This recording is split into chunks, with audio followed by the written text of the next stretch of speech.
નિષ્ફળ પ્રેમ વ્યક્તિને કવિ બનવા પહાડો વચ્ચે મોકલે. અચ્છા. અને સફળ પ્રેમ વ્યક્તિને શાકભાજી લેવા માર્કેટમાં મોકલે.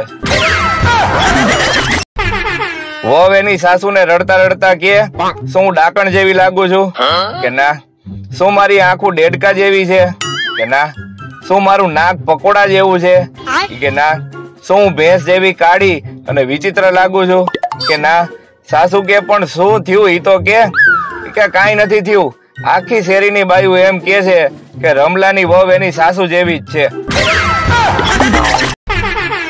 સૂર્ય હંમેશા પૂર્વમાંથી નીકળે છે. ઠીક હે. પણ ચાંદાનું કાંઈ નક્કી ન કહેવાય કે ક્યાં બ્યુટી પાર્લર માંથી નીકળે. 80 કિલોની છોકરીઓ પોતાને ડોલ કહીને બોલાવે છે. હવે એને કોણ સમજાવે કે તું ડોલ નહીં ઢોલ થઈ ગઈ છો? જમાઈ સસરાને કે તમારી દીકરીમાં તો મગજ નામની વસ્તુ જ નથી. સસરા કે તમે ખાલી હાથ જ માંગ્યો તો, મગજની તો ક્યાં વાત જ થઈ હતી. લીલા શાકભાજી અને હલાડ ખાવાથી જો પાતળું થઈ જવાતું હોત તો ભેંસ અત્યારે હરણ બનીને કૂદતી હોત. જો સપનામાં વોશરૂમ દેખાય તો મહેરબાની કરીને એનો ઉપયોગ કરવો નહીં, જનહિતમાં જારી.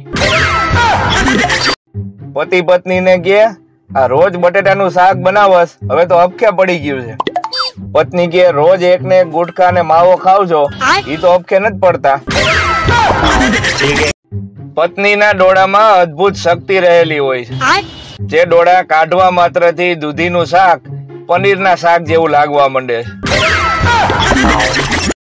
તો પૂછવું તો એ મિત્રો કે સાડીના ઘરવાળાને સાઢુ કહેવાય તો સાડીને સાઢુડી કહેવાય? છોકરી હાઈટમાં નાની હોય તો ક્યુટી અને સ્વીટી, અને છોકરો હાઈટમાં નાનો હોય તો બાઠિયો. વાહ.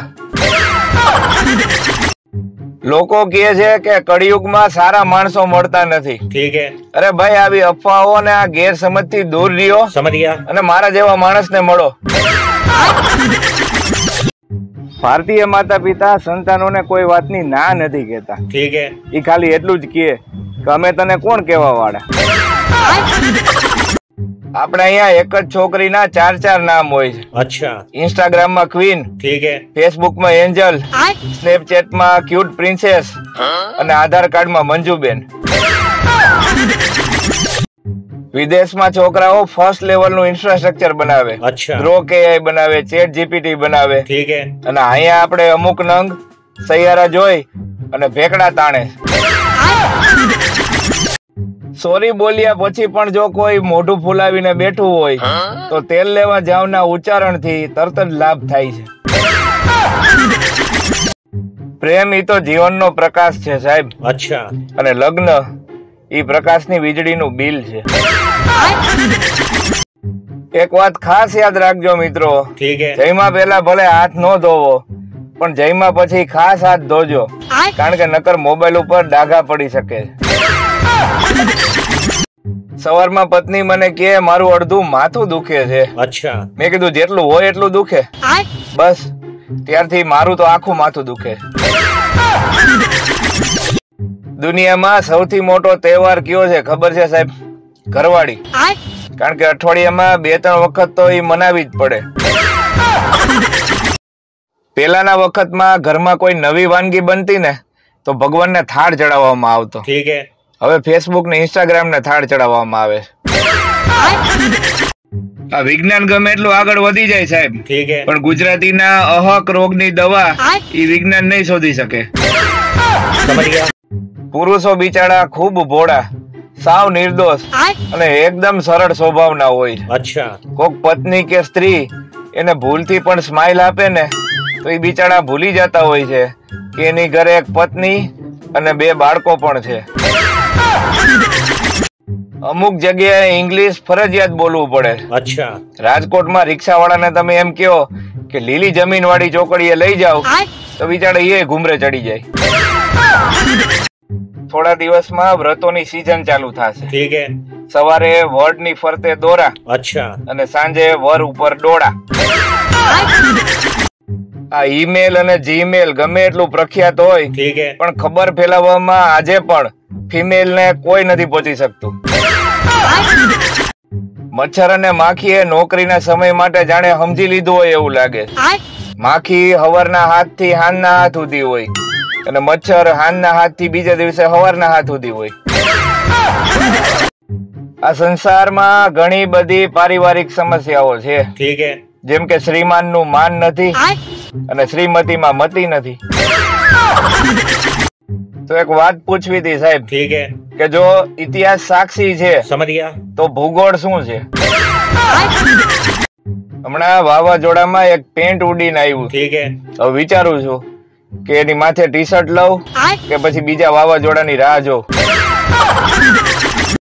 સપનામાં જો તમને પાન દેખાય એટલે સમજી લેવું કે તમને કોક ચૂનો લગાવવાનું છે. તો આ છે છોકરીનો ફિલ્ટર વગરનો ફોટો અને હવે આ છે ફિલ્ટર લગાડ્યા પછીનો ફોટો. જો છોકરીઓ અમારા છોકરાઓની જેમ સુંદર હોત ને તો બિચારીઓને વારંવાર બ્યુટી પાર્લરના ધક્કા ન ખાવા પડત. થોડાક રોમેન્ટિક સ્ટેટસ મૂકીને એટલે લોકો વિચારે કે આનું ક્યાંક ગોઠવાઈ ગયું લાગે છે. વળી પાછા સેટ સ્ટેટસ મૂકીને એટલે વિચારે કે આનું વળી ભાંગું લાગે છે. એટલે હા આમ ન હોય, સ્ટેટસ તો એમને મૂકી છે. છોકરીઓ ક્યારેય સોરી નથી બોલતી, પણ હા હું જ ખરાબ છું એમ કરી રોવાનું ચાલુ કરી દે. બધી વાતો ખોટી સાહેબ. છોકરીઓનો પેલો પ્રેમ તો પાણીપુરી જોઈ છે. એટલું તો લોકો પાણી ને ફિલ્ટર કરીને નથી પીતા જેટલું આજકાલ ફોટાને ફિલ્ટર કરે છે. દુનિયામાં સૌથી મોટો દગો તો લગ્નમાં થતો હોય છે. ગાય જેવી કઈ સિંહણ જેવી પધરાવી દે છે. દીકરો મોટો થઈ ગયો ને એટલે બાપે પૂછ્યું કે બેટા તારે કેવી પત્ની જોઈ છે?